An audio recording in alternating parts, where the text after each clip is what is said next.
She only needed $50 to buy her mother's medicine. In desperation, she accidentally texted a Korean Mafia boss, never knowing who he really was. Later that midnight, he showed up at her door. Emma Washington's hands shook as she scrolled through her contacts at PM, vision blurred by tears she refused to let fall. Her mother's labored breathing filled the small bedroom of their Inglewood apartment, each rattling inhale a reminder that time was running out. The pharmacy had been clear. No money, no insulin. No insulin, no telling what would happen before morning. She'd already texted everyone. Her cousin Dante, seen. Her ex-boyfriend's mother, who'd always liked her. Sorry, honey, it's rent week. Her co-worker, Brittany, girl. I'm literally overdrawn, $50. That's all she needed. $50 stood between her mother and a potential diabetic coma, and Emma couldn't find it anywhere. Her thumb hovered over a contact she'd saved weeks ago. Mr. Choi, cafe owner. She'd taken his number when he'd left it with the manager for emergencies only regarding the cafe. Emma had never used it, had barely spoken to the man beyond, "Good morning, sir," and "Your usual, sir," during his rare appearances at Hanul Cafe where she'd worked for 8 months. But desperation erased boundaries. Her mother's breathing hitched again, and Emma made a decision she'd probably regret. Her fingers flew across the screen. "Hi, this is Emma from the cafe. I know this is crazy, but I'm in a terrible situation. My mom needs insulin, and I'm $50 short. I'll pay you back Friday with my check, I promise. I'm so sorry to ask, but I don't know who else to turn to." She hit send before she could overthink it, then immediately wanted to die. She'd just begged her boss, well, her boss's boss, for money via text at midnight. The same boss who drove a Bentley and wore watches that cost more than her yearly salary. The same man who was so intimidatingly beautiful and cold that the cafe staff had nicknamed him the Ice King in whispered Korean. Her phone lit up immediately. Emma's heart stopped. Address. Now. 2 words. No question mark. Just a command delivered with the kind of authority that made her fingers move before her brain could question it. She sent her address, then stared at her phone in confusion and growing dread. What did that mean? Was he going to fire her? Send someone to lecture her about professional boundaries? Call the police for harassment? 23 minutes later, at exactly a.m., a black Genesis GV80 pulled up outside her apartment building, with the kind of quiet power that announced money before anyone even stepped out. Emma watched from her third-floor window, stomach churning as a tall figure emerged from the driver's seat. Choi Hoo-young looked like he'd stepped out of a Korean drama. Black turtleneck, perfectly tailored coat, dark hair styled with deliberate casualness that probably took 30 minutes to achieve. Even from 3 floors up, Emma could see the sharp line of his jaw, the way he moved with predatory grace as he scanned the building. He was 32 years old and looked like sin wrapped in cashmere. Her phone buzzed. Which apartment? 3C. But Mr. Choi, you didn't have to come here. If you could just Venmo. 3 sharp knocks cut off her typing. Emma's blood turned to ice. He was already at her door. How had he gotten past the building's entrance? Why was he here in person? And why did she suddenly become hyper-aware that she was wearing old UCLA sweats and a tank top with a hole near the hem, her natural hair pulled into a messy bun? No makeup, looking absolutely nothing like the put-together waitress he saw at work? She opened the door and forgot how to breathe. Up close, Choi Hoo-young was devastating. His eyes were dark, sharp, intelligent, the kind that saw everything and revealed nothing. A thin scar cut through his left eyebrow, somehow making him more attractive. And he was tall, well over 6 feet, making Emma feel small despite her own 5'7" frame. "Mr. Choi, I'm so sorry. I didn't mean for you to." "Where is she?" His voice was deep, accent slight but noticeable, and held no warmth, just efficiency. He stepped past Emma into the apartment without waiting for invitation, dark eyes scanning the small space. The worn couch, the kitchen table holding textbooks from Emma's abandoned nursing degree, the photos of Emma and her mother smiling in better times. "She's in the bedroom, but—" He was already moving, following the sound of labored breathing, with the certainty of someone who'd heard it before. Emma scrambled after him, mortified that this wealthy, powerful man was seeing her poverty up close. The peeling paint, the secondhand furniture, the life she tried so hard to hide behind pressed cafe uniforms and professional smiles.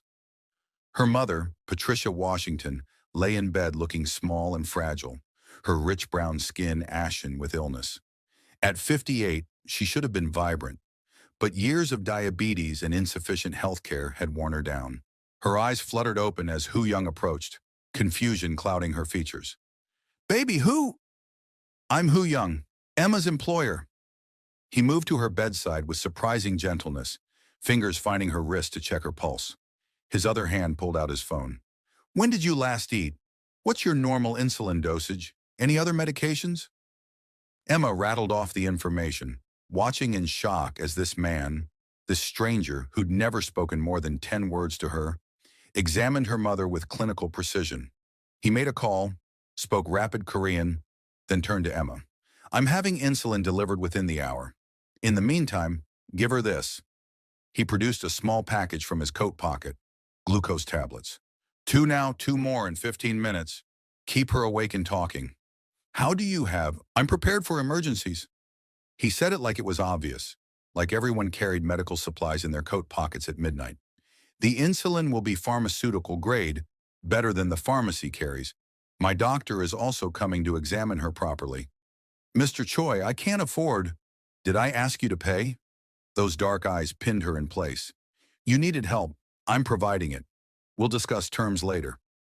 The way he said terms sent a shiver down Emma's spine that had nothing to do with fear and everything to do with the way his gaze lingered on her face for half a second longer than necessary before he turned back to her mother. True to his word, a young Korean man arrived 40 minutes later with a medical bag and the kind of professional demeanor that screamed private health care.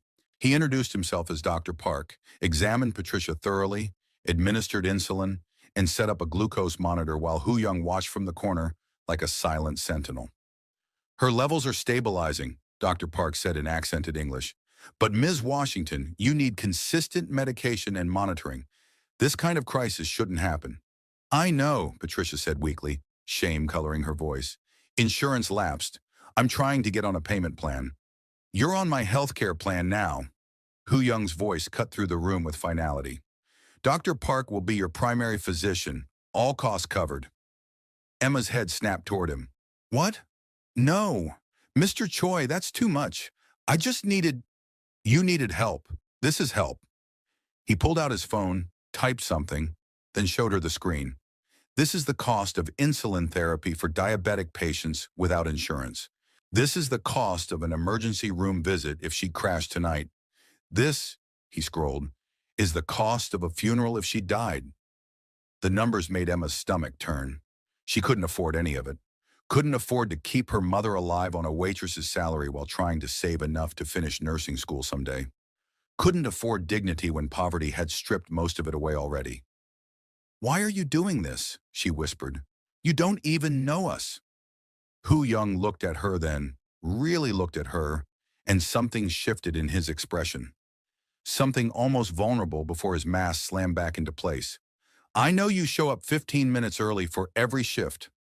I know you smile at every customer even when they're rude. I know you're taking online classes during breaks and you triple check every order. I know you haven't taken a sick day in 8 months even when you had the flu last February." Emma's breath caught.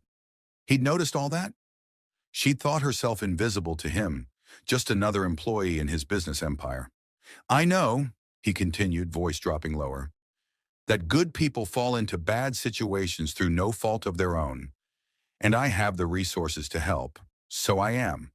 "Nothing's free," Emma said carefully. "What do you want in return?" "Your trust." The answer came immediately. "And your honesty. If you or your mother need something, you tell me. No more desperate midnight texts. You come to me first." "That's not how the world works." "It's how my world works." Those dark eyes held hers. "And you're in it now, whether you intended to be or not."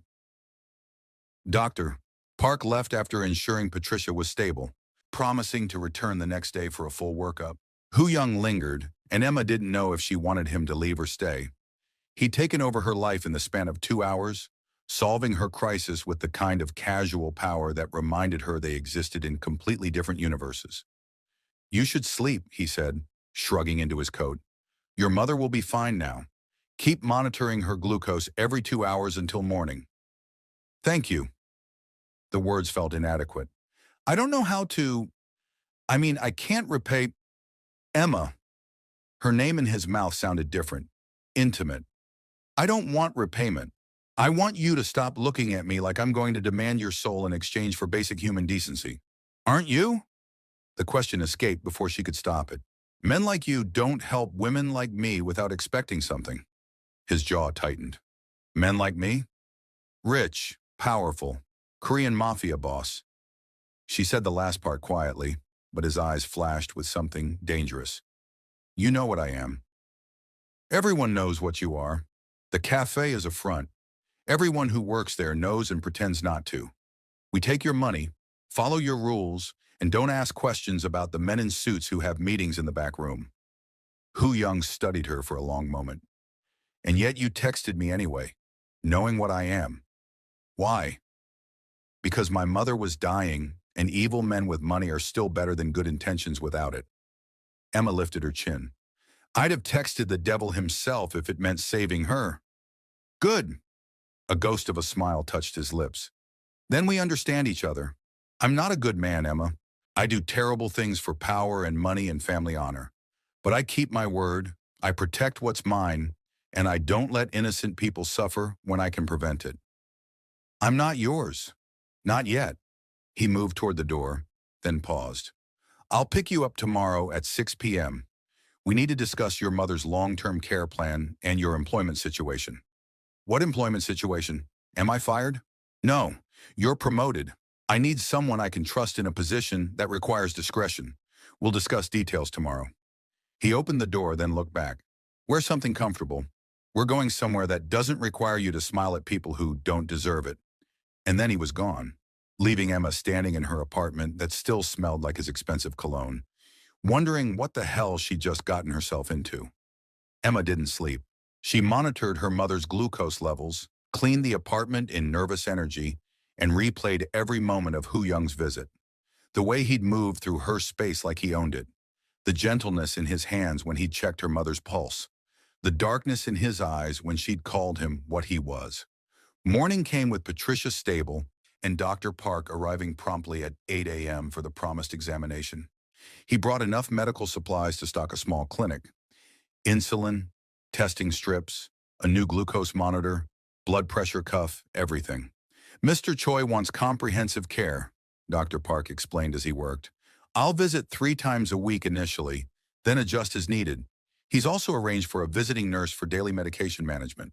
"This is too much," Patricia protested weakly. "Baby, you can't accept all this. Men like that, they always want something."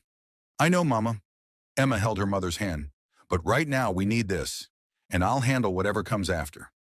What came after arrived at exactly 6 p.m. Emma had spent the day at work, her shift at the cafe feeling surreal now that she knew Hu Young had noticed her all along. Her coworkers treated her normally, unaware that their boss had invaded her life at midnight. She'd worn jeans and a simple sweater, taking his advice about comfort, while wondering if she'd misread the entire situation. The Genesis pulled up outside her building precisely on time. Hu Young stepped out wearing dark jeans and a black button-down, somehow looking both more casual and more dangerous than in his business attire. He opened her door himself, and Emma felt her heart do something stupid as his hand briefly touched her lower back, guiding her into the car. "How is your mother?" he asked as they pulled into traffic. "Better. Dr. Park said her levels are stabilizing. He brought enough supplies to last a month." "Good." He drove with one hand, the other resting on his thigh, and Emma tried not to notice how his fingers drummed a rhythm against expensive denim. "We need to talk about sustainability. Dr. Park's visits, medication, monitoring. It's not a one-time gift. It's ongoing care." "I know, and I meant what I said. I'll pay you back. It might take years, but I don't want your money, Emma." His voice was patient, like explaining something obvious. "I want your skills in a different capacity." "What skills? I'm a waitress." "You were a nursing student. Top of your class at UCLA before you had to drop out to support your mother. He said it casually, but Emma's blood ran cold. How do you know that? I make it my business to know people who work for me. You're smart, observant, discreet, and you understand medical care. I need someone with those qualities. For what? He pulled into a parking garage beneath a building Emma didn't recognize. Sleek, modern, expensive. I'll show you. They took a private elevator to the 10th floor, where Hu Young used a key card to access a door marked only with Korean characters. Inside was something Emma never expected. A fully equipped medical clinic, examination rooms, a small surgical suite, recovery beds, pharmacy storage, all spotlessly clean and clearly high-end. What is this? Emma whispered. Private health care for people who can't go to hospitals. My people mostly, the ones who get hurt in ways that raise questions, but also community members who fall through the cracks of the system. Undocumented workers, families without insurance, people like your mother. He led her through the space and Emma's nursing training kicked in automatically. She noticed the organization, the quality of equipment, the attention to detail. This wasn't some black market chop shop. This was a legitimate clinic hidden in plain sight. I have doctors on staff, but I need someone to manage operations, coordinate patient care, maintain supplies, handle scheduling, ensure discretion. Someone who understands both the medical and the cultural requirements of what we do here. You want me to run an illegal clinic? I want you to run a very legal clinic that operates in moral gray areas. Everything is above board. Licensed doctors, proper protocols, full records. We just don't advertise and we don't ask questions about how people got injured or why they can't go to the ER. Emma turned to face him. And if I say no, then you say no. Your mother's care continues regardless. I don't make threats, Emma. I make offers. He stepped closer and she caught his scent again. Cedar and something darker. But I think you want to say yes. I think you've been waiting for a chance to use your training, to do something that matters, to be more than a waitress who smiles through disrespect. You don't know what I want, don't I? His eyes held hers. You want to finish your degree. You want your mother healthy and safe. You want to stop choosing between rent and medication, between your future and her present. You want to matter, and I'm offering you all of that. At what cost? Loyalty, discretion, trust. He said each word deliberately. You work for me. You're under my protection. But that also means you're in my world. And my world is dangerous, Emma. There are people who'd hurt you to get to me. Risks you've never considered. Why me? You could hire anyone. Someone with experience, credentials, someone who finished their degree. Because I've been watching you for 8 months and I know you're exactly what I need. His voice dropped lower. And because when you texted me last night, desperate and terrified, you didn't beg. You didn't grovel. You stated facts and made a promise. That kind of dignity under pressure is rare. I value it. Emma's mind raced. This was insane. She'd be working for a criminal organization, managing medical care for God knows what kinds of injuries. But she'd also be using her training, making real money, securing her mother's future. And something about the way Hu Young looked at her, like she was capable, valuable, worth investing in, made her want to prove him right. What's the salary? His smile was sharp, pleased. 80,000 to start. Full benefits, including coverage for your mother, tuition assistance if you want to finish your degree online, and a signing bonus. To clear any outstanding debts. Emma's knees went weak. $80,000. She currently made $22,000 waitressing. This was life-changing money, generational wealth for a family that had never had any. There's something else, Hu Young said quietly. Something I need you to understand before you accept. What? He moved closer, close enough that Emma had to tilt her head back to maintain eye contact. I've wanted you since the first day you walked into my cafe. Since you smiled at me like I was just another customer and asked what I wanted to drink. Since you treated me like a person instead of a king or a monster. And if you work for me in this capacity, if you're in my space every day, I will pursue you. Not as your employer, that would be inappropriate, but as a man who wants a woman. I'll court you properly, give you every opportunity to say no, but I won't pretend I don't want you. Can you handle that? Emma's heart hammered against her ribs. That's sexual harassment. It's honesty. And if you tell me right now that you have no interest, I'll never mention it again. We'll have a purely professional relationship, and I'll respect that boundary absolutely. His eyes searched hers. But if there's even a possibility that you might feel the same way, I want you to know my intentions before you make a decision. Why tell me this? You could have just hired me and pursued me anyway, because I don't lie to people I respect, and I respect you, Emma Washington, more than you know. She should say no, should run from this dangerous, complicated man who'd invaded her life and was offering her everything she'd ever wanted. Should protect herself from inevitable heartbreak when his world swallowed hers whole. I need to think about it, she said finally. Of course. He stepped back, giving her space. Take the weekend. Let me know Monday. In the meantime, your mother's care continues, and your position at the cafe is secure if you decline. They drove back in charged silence. When he walked her to her apartment door, Hu Young paused, looking at her with an intensity that stole her breath. Thank you for being honest, Emma said quietly, about your intentions. Most men wouldn't be. I'm not most men. He reached out, fingers barely brushing her cheek. And you're not most women. You deserve honesty, Emma, even when it complicates things. He left and Emma spent the weekend thinking, weighing risks against rewards, talking to her mother, who'd lived long enough to recognize opportunity when it arrived, and researching Choi Hu-young, finding surprisingly little concrete information, but plenty of rumors. Gangster, businessman, philanthropist, murderer, savior. Depending on who you asked, he was either the devil or a saint. Monday morning, Emma walked into Hanul Cafe and found Hu-young in his usual corner, reading a Korean newspaper with a cup of Americano cooling at his elbow. She approached his table, heart pounding, and he looked up with an expression that revealed nothing. I have conditions, she said without preamble. I'm listening. 1. My mother's care is guaranteed regardless of my job performance or our personal relationship status. If you fire me or we stop seeing each other, her health care continues. Agreed. 2. I need access to continuing education, not just online classes, real nursing programs when I'm ready. I want my RN eventually. I'll have Dr. Park write recommendation letters. Top programs will accept you. 3.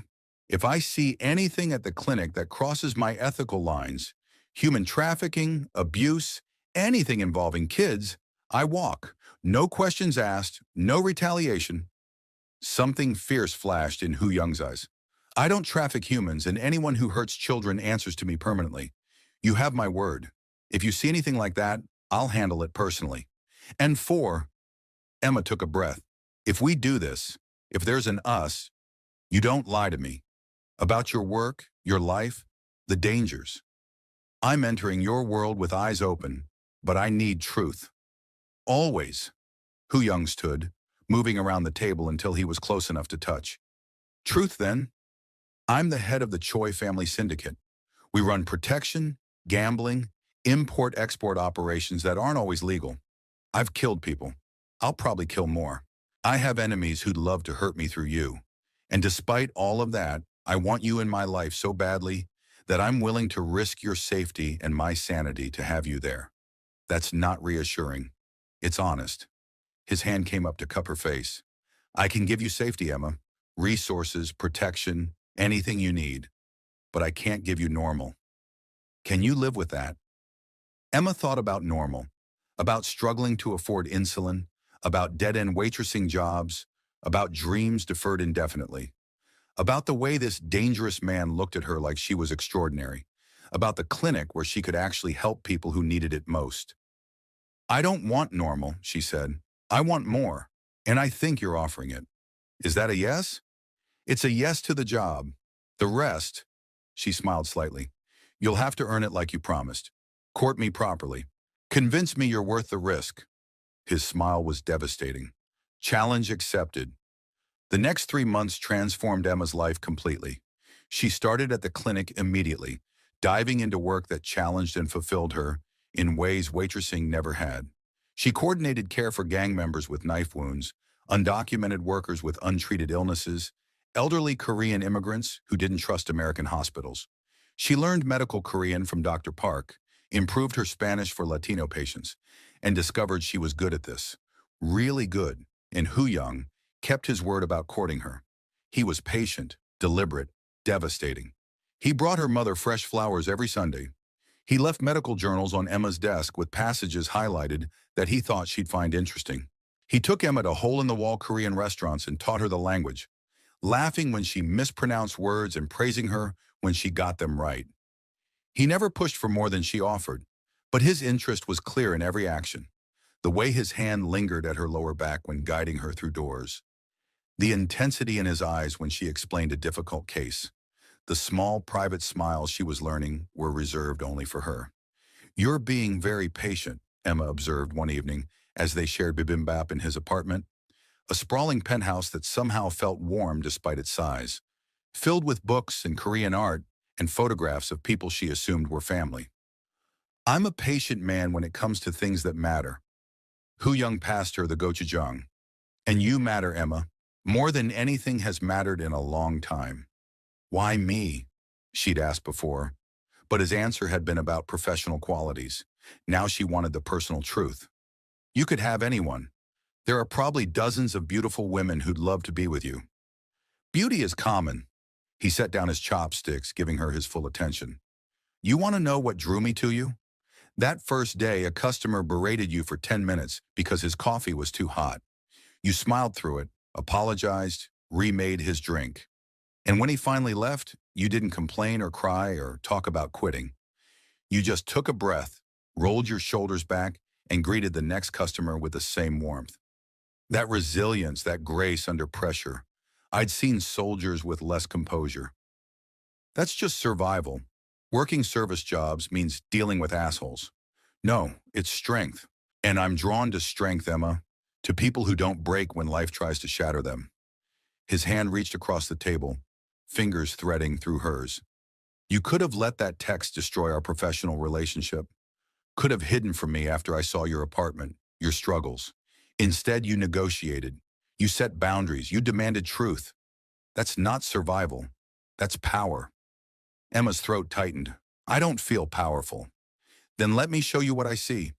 He stood, pulling her up with him, and led her to the floor-to-ceiling windows overlooking Los Angeles. The city spread below them in a carpet of lights, endless and beautiful and cold. Every light down there is someone struggling, surviving, fighting. But you're not down there anymore. You're up here, Emma. You climbed. "You pulled me up," she corrected. "I offered a hand. You took it. There's a difference."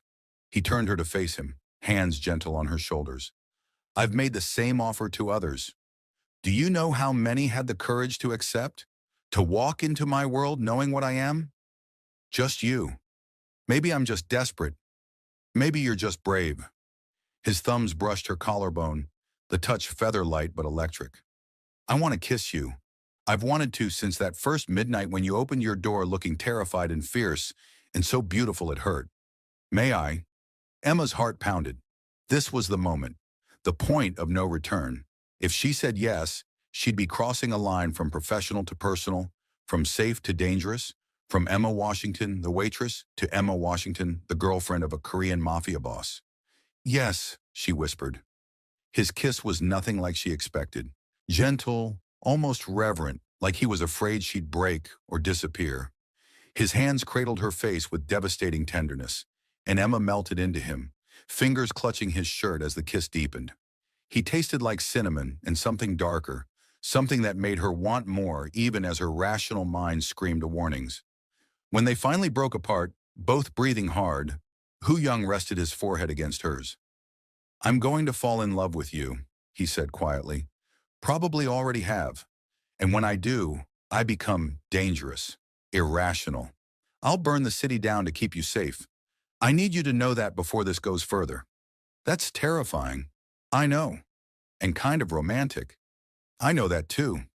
His smile was soft, real, the one she'd learned was only for her. "Stay tonight, just to sleep, just to be close. I want to wake up knowing you're here." Emma should have said no, should have maintained boundaries. Instead, she found herself nodding, letting him lead her to a bedroom that was all masculine comfort. Dark sheets, soft lighting, books everywhere. They lay together fully clothed, his arm around her waist, her back to his chest, fitting together like they'd been designed for this. Tell me something true, Emma whispered into the darkness. Something nobody else knows. Hu Young was quiet for so long she thought he wouldn't answer. Then, I'm afraid every day, afraid I'll lose control of the organization, afraid my enemies will find a weakness, afraid I'll become my father, cold, brutal, alone. And now I'm afraid that loving you will either save me or destroy everything I've built. Emma turned in his arms to face him. What if it does both? Then it does both. His hand came up to brush hair from her face. And I'll deal with the consequences because you're worth it. They fell asleep like that, wrapped in each other, and Emma dreamed of falling through city lights into arms that might catch her or might let her shatter. She didn't know which scared her more. Reality crashed in 3 weeks later. Emma was at the clinic, treating a young Latino boy with a broken arm. Fell off his bike, his terrified mother explained in broken English. When armed men burst through the door. 4 of them, wearing suits, looking professional and lethal. The lead man said something in Korean, and Emma's limited language skills caught enough to understand. They were looking for Hu Young. He's not here, Emma said, positioning herself between the men and her patient. This is a private clinic. You need to leave. The leader smiled, and it was cold. You're Emma Washington. We know. You're going to call your boss and tell him if he wants you back. He meets with us, alone, tonight. Fear spiked through her, but Emma kept her voice steady. I'm not calling anyone. Get out before I call the police. The police? The man laughed. Do you know who we are? The police work for us. Then the world exploded. Hu Young's security team materialized from nowhere. Emma hadn't even known they were stationed at the clinic, and suddenly gunfire erupted. Emma threw herself over the boy, shielding him with her body as his mother screamed. Glass shattered. Men shouted in Korean and Spanish. And through it all, Emma heard her own heartbeat, impossibly loud, counting the seconds until either safety or death. It ended as quickly as it started. 3 of the intruders dead, 1 captured, Hu Young's men unharmed, and Emma shaking so badly she could barely stand as she checked the boy and his mother for injuries, both terrified but unhurt, thank God. Hu Young arrived 15 minutes later, and Emma had never seen him like this. Cold fury radiated from him like heat. His eyes swept the scene, landing on Emma, and something in his expression cracked. Are you hurt? He was across the room in seconds, hands running over her body, checking for injuries with clinical precision, even as his voice shook slightly. I'm fine. The patients are fine. Your men got here fast. Because I had them stationed here after receiving threats against you. His jaw clenched. Threats I didn't tell you about because I thought I could handle them quietly. You lied to me. I protected you. By keeping me in the dark, by letting me walk into danger I didn't know existed? Emma's fear transformed into anger. You promised me truth, Hu Young. You promised. And if I'd told you, what would you have done? Quit? Left? Given them exactly what they wanted by disappearing from my life? His hands framed her face. I couldn't risk losing you. So you risked my life instead. The words hung between them, and Emma saw the exact moment they landed. Saw Hu Young recognize his mistake. Saw the guilt and fear and desperate love warring in his eyes. You're right, he said finally. I'm sorry, I was wrong. It won't happen again. Promise me, Emma's voice broke. Promise me truth, Hu Young, even when it's hard, especially when it's hard. Or this doesn't work. Us doesn't work. I promise. He pulled her against him and Emma felt him trembling. God, Emma, when I got the call that they'd breached the clinic, that you were in danger, I've never been that terrified. Not even when my father died. I can handle threats to myself, but you... His arms tightened. You're my weakness, my Achilles heel, and everyone knows it now. Then maybe we should stop. Maybe this is too dangerous. No. The word was fierce. No. They want me afraid, want me isolated. I won't give them that victory. But Emma, I need you to understand what you're signing up for. This won't be the last attempt. There will be more threats, more danger, more moments like this. Can you handle that? Honestly? Emma thought about the terror of those minutes. about shielding that child while bullets flew, about the very real possibility that she could die just for being connected to this man. And she thought about going back to her old life, safe, small, slowly dying of unfulfilled dreams and poverty and watching her mother fade away for lack of health care.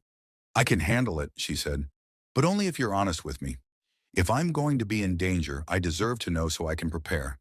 I'm not some delicate flower, Hu Young. I'm a woman who grew up in Inglewood, who worked 3 jobs to pay for school, who kept her mother alive through medical crises on hope and prayer. I'm stronger than you think. I know you are. His lips brushed her forehead. That's why I'm terrified of losing you. Strong people are the hardest to find and the easiest to destroy. The attack changed things. Hu Young moved Emma and her mother into his building, a different floor, giving them space but keeping them close and protected. Emma's apartment became a safe house for her belongings, while she adjusted to living somewhere with actual security, working elevators, and water pressure that didn't fluctuate. Patricia Washington took one look at the luxury apartment and shook her head. Baby, this is too much. Mama, people literally tried to kidnap me today. This is necessary. Emma helped her mother settle onto a couch that probably cost more than their yearly rent used to. And Hu Young insists he's protective. He's in love with you. Patricia's knowing eyes studied her daughter. And you're in love with him. I don't know what I am. Emma sank down beside her mother. Mama, 3 months ago, I was a waitress with no future. Now I'm running a clinic, dating a gangster, and surviving shootouts. I don't even recognize my life. Is that bad? I don't know. Sometimes I feel like I'm living someone else's dream, like I'll wake up back in that studio apartment with nothing. Patricia took her daughter's hand. Listen to me. I've watched that man watch you. He looks at you the way your father looked at me, like you're his whole world. That kind of love is rare, Emma. Dangerous, yes. Complicated, absolutely. But rare, and worth fighting for if you feel the same. I'm terrified. Good. Only fools enter love fearlessly. Patricia squeezed her hand. But don't let fear stop you from living, baby. I've spent too many years watching you sacrifice for me. Maybe it's time you let someone else do the sacrificing. That night, Emma went to Hu Young's penthouse, used the key he'd given her 2 weeks ago with reverent ceremony, found him standing at those massive windows again, silhouetted against the city lights, looking every inch the dangerous man he was. I'm in love with you, she said without preamble. I don't know when it happened or how, but I am.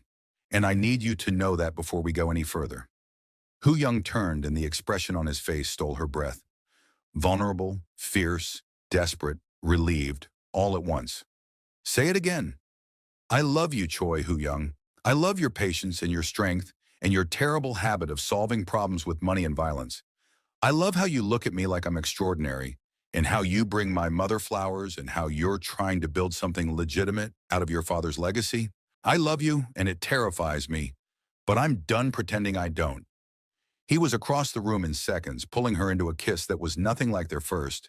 This was hungry, consuming, desperate. His hands tangled in her hair, and Emma gripped his shirt, pulling him closer, pouring everything she felt into the kiss. Fear and love and need and trust. I love you, Hu Young breathed between kisses. God, Emma, I love you so much it's destroying me. I can't think straight, can't focus, can't do anything but think about keeping you safe and keeping you mine. They made love that night with the city spread below them, and Emma discovered that sex with someone you loved was completely different from anything she'd experienced before. Hu Young worshipped her body like it was sacred, learned every sound she made, every place that made her gasp. And when they finally collapsed together, sweaty and breathless and utterly satisfied, Emma felt like she'd found home. Marry me, Hu Young said into the darkness. Emma's eyes flew open. What? Marry me. I know it's fast. I know we've only known each other 4 months. But Emma, I don't want to waste time pretending I'll ever want anyone else. You're it for me, the only one. So marry me. That's insane. So say no. Tell me it's too soon, too fast, too crazy. I'll wait. I'll ask again in 6 months, a year, however long you need. But I wanted you to know where I stand. Where I've stood since that first midnight when you needed help and trusted me enough to ask. Emma turned to face him, studying his features in the dim light. If I say yes, what does that mean? Do I become Mrs. Choi Hoo-young, Korean mob wife? Do I have to follow rules I don't know? Give up parts of myself to fit your world? If you say yes, you become my wife. Partner? Equal. You keep your name if you want. Washington Choi sounds perfect. You keep your work, your dreams, your identity.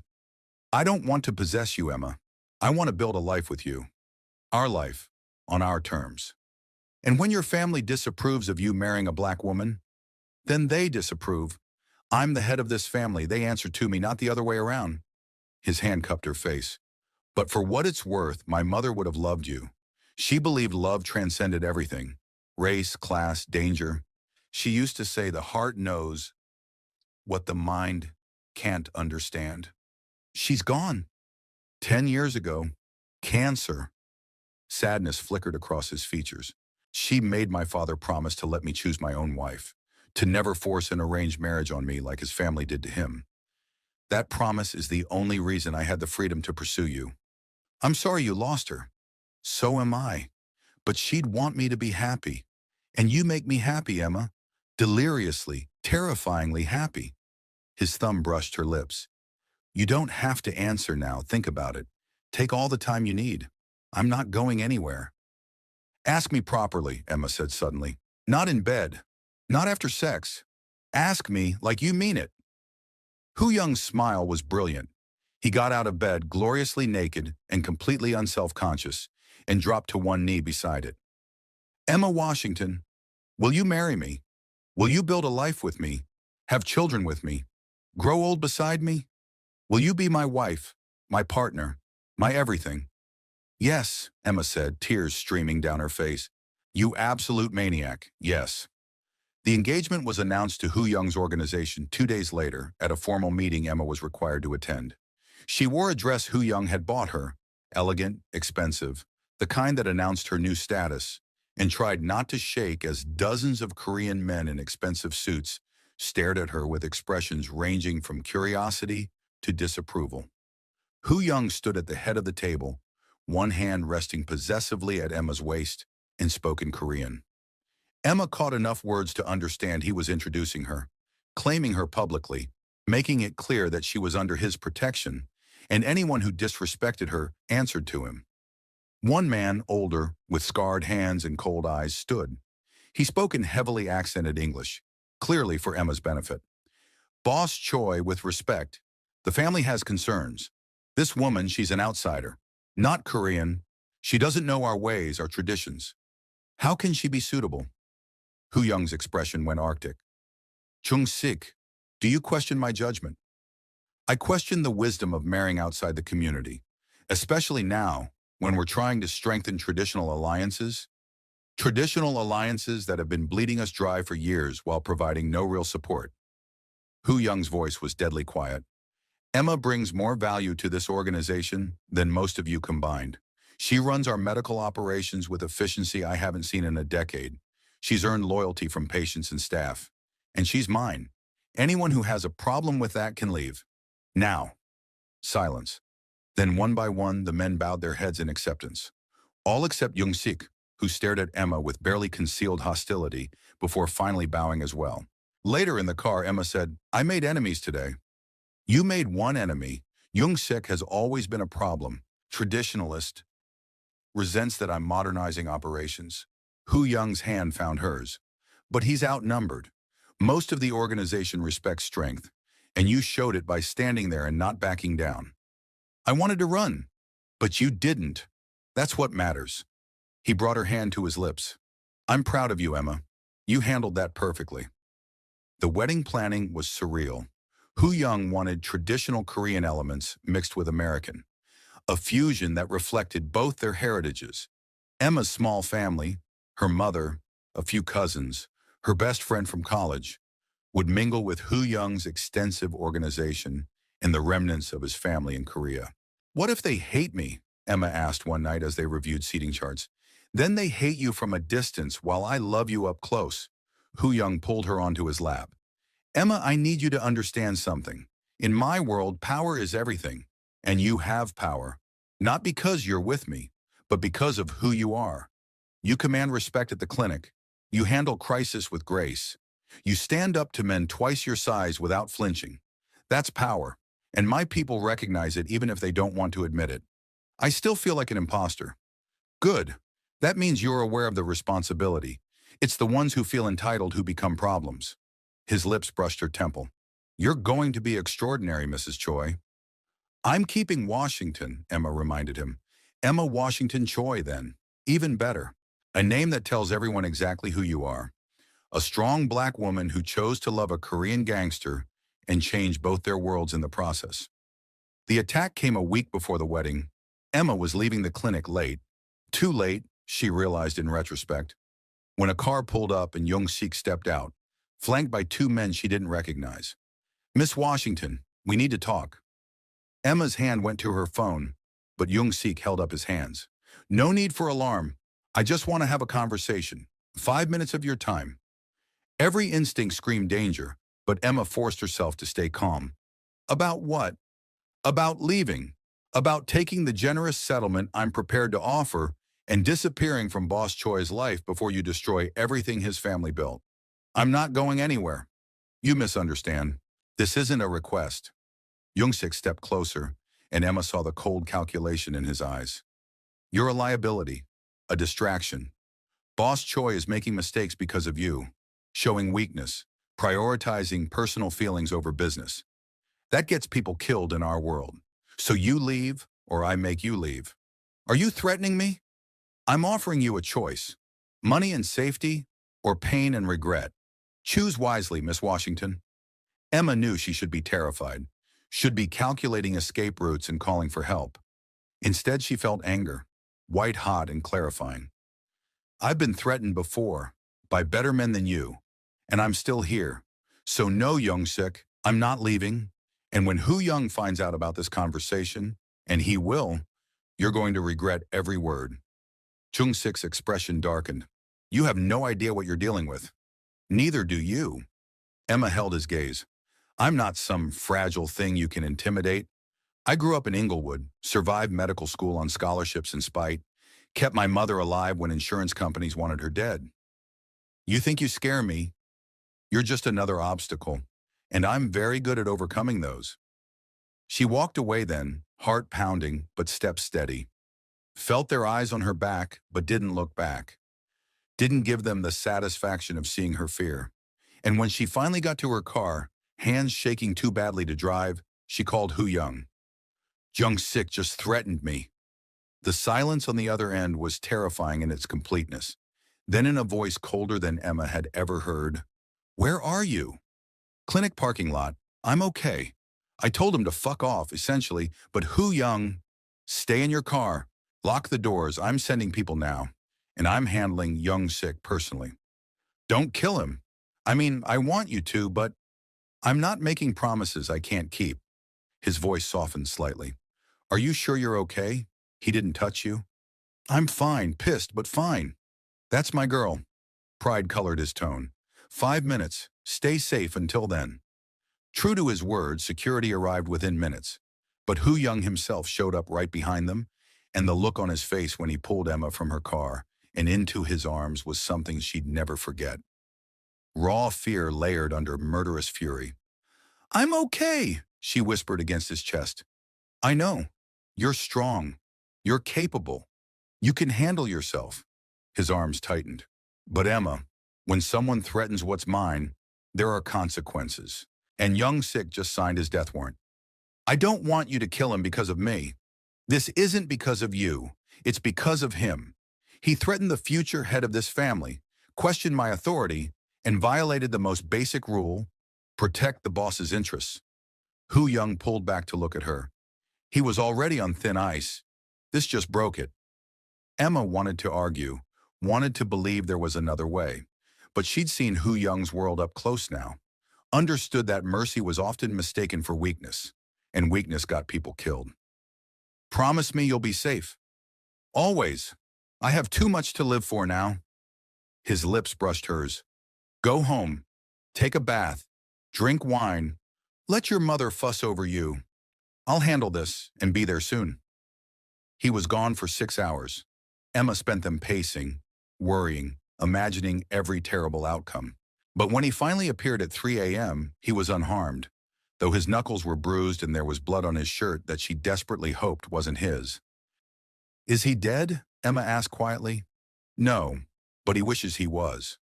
I made an example, broke his hands, exiled him from LA, made it clear what happens when someone threatens mine. Hu Young's expression was flat, emotionless. He won't be a problem again. Emma should have been horrified, should have questioned what she'd gotten herself into.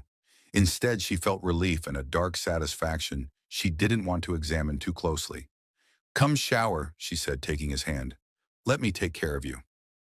They showered together, Emma washing blood from his skin while he stood docile under her hands. And afterward, they made love with desperate intensity, reaffirming life in the wake of violence, celebrating survival and love, and the complicated truth of who they were together. The wedding was beautiful. Emma wore a dress that honored both cultures, white lace with Korean silk accents, traditional and modern all at once. Hu Young looked devastating in a custom suit, and when he saw her walking down the aisle with her mother, tears shone in his eyes. They said their vows in English and Korean, promising love and loyalty and partnership. Emma's voice shook but held strong as she promised to stand beside him through danger and peace, through tradition and change, through everything their merged worlds would throw at them.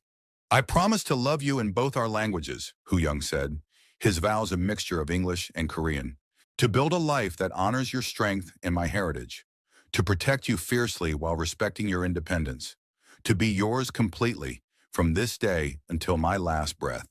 When they kissed, sealing their promises, the crowd erupted in applause. Korean gangsters and Emma's working-class family, all celebrating this impossible union. At the reception, Emma's mother pulled her aside. Baby, I'm so proud of you. Look at what you built. Look at who you've become. I'm scared, Mama. What if I can't handle this life? What if I'm not strong enough? You're the strongest person I know. You texted a crime lord at midnight asking for $50, and now you're his wife, running his medical operations, commanding respect from men who've killed people. Patricia cupped her daughter's face. You were always meant for something bigger than that studio apartment, Emma. You just needed someone to see it, and he saw it. Across the room, Hu Young was talking to his remaining lieutenants, but his eyes kept finding Emma. When their gazes met, he smiled. That private, real smile she'd learned was only hers, and she felt her fear dissolve. That night in the honeymoon suite of a hotel Emma couldn't have afforded a night in months ago, they lay tangled together, exhausted and happy. I love you, Emma whispered. I love you so much it scares me. Good, Hu Young murmured against her hair. Love should be a little terrifying. It means you understand the stakes. But Emma, I promise you, you'll never regret choosing this. Choosing us. I'll spend every day proving that your trust was well placed. You already have. She turned to face him. That night when I texted you, I was desperate, broken, at my absolute lowest. And you showed up. You didn't judge, didn't demand, didn't make me feel small. You just helped. And every day since, you've shown me what it means to be seen, valued, loved. So no, I don't regret this. I regret nothing. Even Young-sik? Especially Young-sik. He showed me that I'm stronger than I thought, that I can face down men who want me gone and not flinch, that I belong in your world because I choose to belong, not because I'm tolerated. Hu Young's laugh was soft, pleased. You terrify half my organization, you know. The ones who underestimated you now treat you with more respect than they show me. That's because I'm not trying to be intimidating. I'm just being myself. And turns out, myself is pretty formidable when she's not being crushed by poverty and fear. Formidable is an understatement. His hand traced patterns on her spine. You're extraordinary, Emma Washington Choi, and I'm the luckiest man alive to call you my wife. 2 years later, Emma stood in the clinic, now expanded to 3 locations across LA, watching Dr. Park train new doctors in trauma care. Her mother, healthy and vibrant on consistent medication, volunteered in the children's ward, and Emma herself had just completed her RN degree, graduating top of her class at a program Hu Young's donations had made possible. "Ready to go?" he asked, hand extended. "Where are we going?" "Home. To celebrate your graduation properly. I have champagne and your favorite takeout and plans to make love to you until you forget your own name." Emma laughed, taking his hand. "Sounds perfect. But Hu Young, thank you for everything. For showing up that midnight. For believing in me. For building this life with me. Emma, you texted a stranger asking for $50. I showed up and found the love of my life. I should be thanking you." He pulled her close, kissing her in front of staff who'd long since stopped being surprised by their public affection. "Thank you for being desperate enough to reach out, brave enough to let me in, strong enough to stand beside me. You saved me, Emma, in every way a person can be saved." They left together, hands linked, walking into a future neither had planned, but both had chosen. A future built on a desperate midnight text, a stranger's kindness and love that bridged two worlds into something entirely new. And somewhere in Inglewood, in a small apartment that smelled like memories, a phone notification sat forgotten. Text delivered. "Hi, this is Emma from the cafe." The message that changed everything.